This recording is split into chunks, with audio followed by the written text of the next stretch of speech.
Hey everybody, it's Geekdom Q&A time. You know, I thought about singing in all of my videos. Maybe I'll do that. Maybe I'll figure out some way to sing in all my videos because I do have a lovely singing voice. So we're doing more questions here, and I hope y'all are having a great day today. And if you are not, then I encourage you to do something nice for somebody because remember, our tomorrows are never promised. And if you do something nice for somebody else, you'll feel good about yourself. That's a fact. So, got a bunch of questions here. And again, I got about 6 questions today. If your question does not get answered, leave it below again. I think I got all the ones I needed to get. If it does not get answered, I apologize. Just leave it below and we'll do it again until I get the whole Ask FM thing. I think I'm trying to decide when I'll do the Ask FM. I mean, I'm definitely going to do it. It's not even a question. I just have to figure out when, but I probably will end up doing one just to get it, get everything nice and organized. But right now we got some questions, so let's get right to them. By the way, before I continue, I want to warn everybody, this video does contain spoilers for Revival of F, Resurrection F, Fakata no F, because there are some questions about Fakata no F, so just letting you know ahead of time. So let's begin with a man whose question I actually missed the last time. Itiran90, I hope I said your name right. Commenting because you forgot my Q's, LOL. Here we go. For the Q&A, can you answer my question? If Super Saiyan God form is easily achievable just by a ritual of 5 Saiyans, as mentioned by Shenron in Battle of Gods, could even the weakest, such as Raditz or any weak Saiyan, as a matter of fact, reach God form? If so, wouldn't that completely defeat and degrade the whole purpose of the Legendary Super Saiyan? And yeah, I switch back and forth between Saiyan and Saiyan to confuse you. No. Yes. In fact, well, okay. Let's go back a little bit. So, the first question was, can any Saiyan or Saiyajin or Saiyan perform the ritual? As far as we know, yes, because an unborn fetus of Pan did it, so I suppose anybody can. And I guess that when they're doing this, they focus their ki and transfer it to whomever's going to be destined to get the power. So, hypothetically speaking, even though it sounds very strange, that tells me that Pan could have become an SSJ God inside of Videl's belly, which sounds quite dangerous if you ask me. But now that's not outwardly stated, but that's the only thing that makes sense to me is that they're able to do that. So there you go. Now, to your second question, if so, wouldn't that completely defeat and degrade the whole purpose of the Legendary?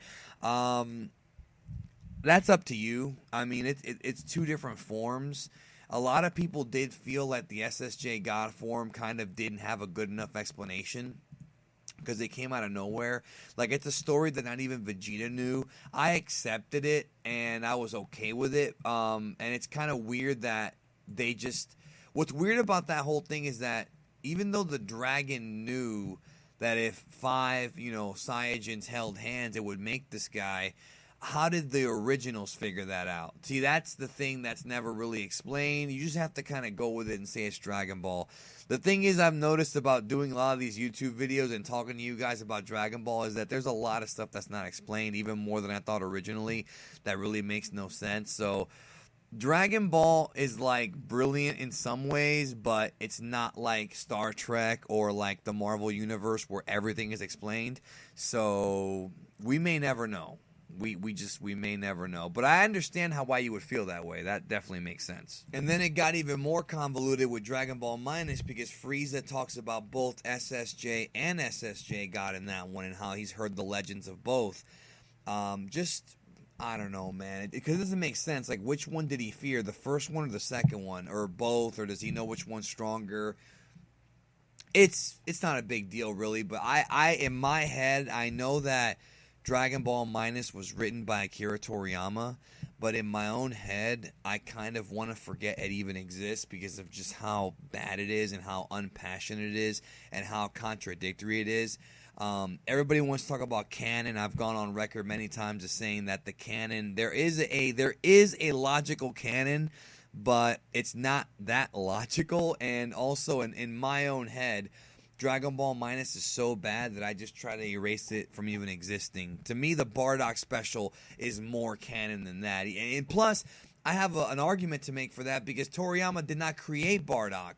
So the original creator of Bardock, which I think was Takao Koyama, I believe that's who it was, he should be credited more so than Toriyama. I know it sounds weird because Toriyama created the series, but he created that character. So it's his. It's more so his than Toriyama's, but that's a whole different video. So Savage Saiyan writes, one of my questions was, what were the top 5 DBZ games in your opinion, and could you put them in order of which ones you think are better? I'm doing this totally off the hop. I may do a video where I really think about it and give you more information, but just off the dome, my personal 5 favorite Dragon Ball games, Xenoverse, and this is, I don't know by an order, but these are just my top 5 that I enjoyed playing the most, all right? So you can put them in any order you want. Xenoverse is up there. The Revenge of King Piccolo on the Wii, fantastic game. Dragon Ball Z Legends on PS1 was a lot of fun. Budokai 2 and 3 are kind of tied. Budokai 3 was pretty good. Budokai 2 was also pretty good. And I can't decide. Budokai 3 is probably the best one, though, out of those. And the 5th one would probably be... because this is when it gets murky, because then we have, like, Raging Blast. Oh! Supersonic Warriors. I love Supersonic Warriors, and a lot of people haven't played that one. It's on the DS, Supersonic Warriors 2. That was a badass fucking game. Check that game out. I have to go back and play Raging Blast because there was a big, like, blur in my Dragon Ball fandom from, like, 2008 to, like, 2010, where all these games came out and I, like, never played them, or I played them, like, once. I did like Burst Limit, I can tell you that much, but my memory is very fuzzy. I think I liked Raging Blast too, but it's been so long since I played them that I cannot give you an honest question. I would have to go back and play them all. But the fact that I named these other 5 games should tell you that those are the ones that really stuck with me. So, Alex Pardes, or Pardes, whatever. Hopefully I get your name right there. Do you agree with that the Vegeta versus Frieza fight wasn't needed in the movie and it was just bad fan service? He's talking about Fakatsu no F, and I warned you at the beginning there was going to be spoilers. Is it fan service? I would say probably. Is it bad fan service? I would say no. And I understand your mentality behind it, because you're saying that, well, Frieza could have just shown up and Goku could have fought him and beat him and all that, but the story kind of needed... I mean, I kind of get the story he was trying to tell, even though I don't like the story he was trying to tell that much. I get how Goku, got the advantage. He let his guard down, Sorbet blasted him, and then Vegeta had to step in, and of course they gave us that moment. It would have been better if Vegeta killed him. I think everybody kind of agreed with that, but it was cool they gave Vegeta his moment. I don't think it's bad fan service, but I do think there's a little bit of fan service there. However, I also felt that it was a good part of the plot, so I really don't dislike that part of the movie. In fact, Vegeta should have just been the one to take him out. I mean, that's the way I've always felt, and I'm not the only one. Young Savage, in Dragon Ball Super, would you want the villains to have the ability to regenerate? Because I hated Cell and Boo. Well, I didn't hate Cell and Boo, but Boo's ability to regenerate was kind of different than Cell's, but I do understand your point. And the answer is no. I don't want the super villains to have the ability to regenerate. I want them to be so powerful that taking them out is hard enough, not regenerating. I mean, I suppose you could do something. Maybe if they do like a twist where a character has to regenerate using a different method. Like, I like how in the Metal Cooler movie, he regenerated, but it wasn't like Cell. Cell had Piccolo's genes, his cells, and Boo was just a big slimy goop thing, but Metal Cooler was able to, like, put himself together with his micro organisms, like his micro biomechanical body. I like that a lot. That was very creative. So if they're going to do something like that, I could buy it, but you're right. I don't want it to be another Cell and Boo. I totally agree with you on that one. Next question from C. Young. Q&A question. If the spirit bomb gathers the energy of the planet and environment and other living things and people, couldn't anybody use it as potently as Goku? For example, couldn't Goku have taught Gohan to use it during their training in the time chamber or the 3 years before the androids, and then Gohan could have used it against Cell or the androids? Well, let's tackle one of those at a time. Couldn't anybody use it as potently as Goku? The answer to that probably is no, because Goku, first of all, is a fighting genius, and he's also... Now, I don't remember exactly if this was in the manga. I'll be honest, I don't remember, but I remember Kaio said that only somebody who has a pure heart can do the Genki Dama, the Spirit Bomb. So, technically, not anybody could learn it. Like, I don't think Goku could have taught it to, like, Vegeta. But, to your second question, couldn't Goku have taught Gohan to use it during the training in the time chamber? Absolutely, positively correct.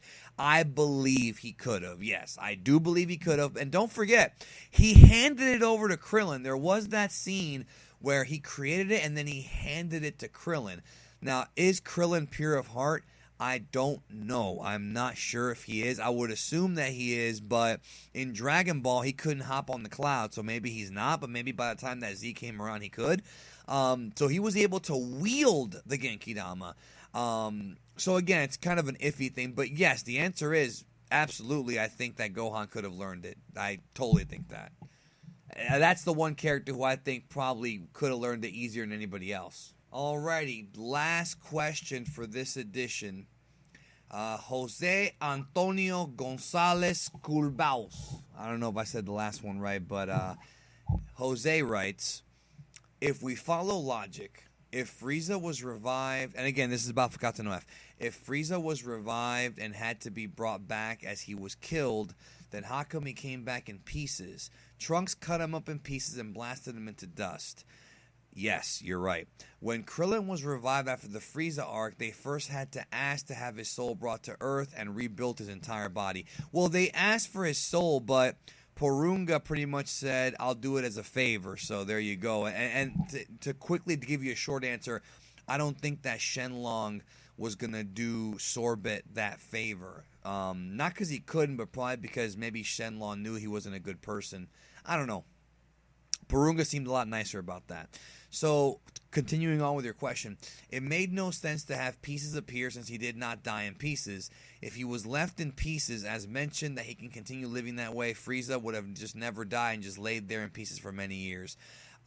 Very, very good question, and that's something that I actually, not just me, but a lot of the Dragon Ball fans were questioning when that manga first came out, the Toyotaro adaptation of the movie, because it didn't make sense. It really didn't. And what really didn't make sense, which is still a problem if you ask me, is that Frieza's actually alive, cut up into pieces, and putting himself back together, which really contradicted it. The original explanation that I had come up with, and other fans did, was that when Trunks sliced Frieza up before he shot him with the beam into dust, that's when he actually died. That's when his spirit left his body, right? And then the dust thing was just like mutilation of the body or whatever. But you're right in that would have been like just a second. And that it's just my explanation. That's not said in the movie. What I think doesn't make any sense at all is that he comes back and he tries to put himself back together. And I don't know if you saw the preview clip or the clips that were out, but the leaked clips, you actually see his eye like blink. So he's alive even though he's chopped up. That didn't make any sense to me because now you're putting Frieza in the same category as like Boo and Cell, where even though they're chopped up, they're still alive. So they put him in that machine and they put him back together, which was a very creepy scene. I do like that scene because of the creepiness factor, but it really makes no sense. And so now we're supposed to believe that Frieza can survive even under the conditions of being chopped up. Then he didn't die until Trunks shredded him into dust. So it doesn't make any sense. No, point blank, what you're telling me is that it's a plot hole, and it is. And here's the bottom line, guys. You know, I try to be very fair when it comes to Dragon Ball. The bottom line is this. Even though the visuals and the fight scenes look pretty damn amazing in Fakata no F, at the end of the day, and I'm predicting this right now in this video, I don't think this movie is going to be remembered very well. I actually think at the end of the day, again, the comedy and the character moments are good. It's probably going to be a fun movie. but at the end of the day, it's not going to be seen as a good movie because there are so many inconsistencies from beginning to end. I don't believe that there's ever been a Dragon Ball movie, well, other than maybe the Toei ones, but I don't believe that there's ever been a time in Dragon Ball that there have been so many inconsistencies other than now. Like, since Toriyama has come back to talk about Dragon Ball, with everything he's given us, like Dragon Ball, not Jocko, but Dragon Ball Minus has inconsistencies. The interviews he's done about Majin Buu actually not being created by Baby D, that's got inconsistencies. Battle of Gods has a couple of them, like, like how does Kai get his planet back? The OAV has a couple too. Things like that are kind of small. But this one has like so many inconsistencies that it's almost like mind-blowing. Like, it doesn't make sense. How is it that Sashimi and Tagoma are on the same level of Piccolo or even stronger? That doesn't make any sense at all. Did Piccolo really get that weak after the Buu saga? I have my doubts about that because he's supposed to be a lot stronger. It's really bad. How is it that Piccolo, who went toe-to-toe with number 17 during the Cell arc, is now having trouble with somebody who's on the same level as Zarbon Dodoria? It literally makes no sense. Vegeta achieving that form, never explained. The golden Frieza thing, not really elaborated on. The movie it has a lot of inconsistencies, top to bottom, and I'm telling you right now, even though, a lot of us, I'm telling you, here's what's going to happen with this movie. It's going to get that Phantom Menace syndrome. We're all going to see it. We're all going to have a good time watching it. We're going to enjoy the movie. Maybe not Corey, but all the rest of us will. And then after, even though I already kind of know what's going to happen, and then after the movie's over and time passes, I think we're going to finally realize that, okay, this isn't that good of a movie. Because really, it's not. I mean, a movie that has that many inconsistencies is not a good movie, point blank. It is not a good movie. I hate to say that, but I'm just being honest, yo. I'm pouring my heart out. I don't want this movie to be like that, but it is. There's just too many plot holes, too many inconsistencies, too lazy of a writing. No second act. It's just, some folks have asked me, hey, now have you seen the clips and all that, most of the movie? Have you changed your mind? And the answer is no. It looks beautiful. The fight scenes are great. But at the end of the day, it's a big disappointment. And that's how I'm going to feel about it probably forever, unless they come out with an expanded edition. And even if they do, it's still going to have inconsistencies. So It's a letdown. It really is. Anyways, thanks again for sending the questions in. Leave your new questions below, and I will answer them next week. I plan to do these once a week, so subscribe if you haven't. I assume that you've already subscribed if you're watching this, but if you have not, go ahead and subscribe. Spread the word about the channel, of course, on your social media. That would help me out a lot. Tell all your friends while you're playing, Xenoverse on Xbox Live or PSN. Hey, check out Geekdom 101. He's the best. That would be great, actually. But and again, put your questions down below or any responses you might have to these questions. Thank you. And again, our tomorrows are never promised. Take care of yourself and each other.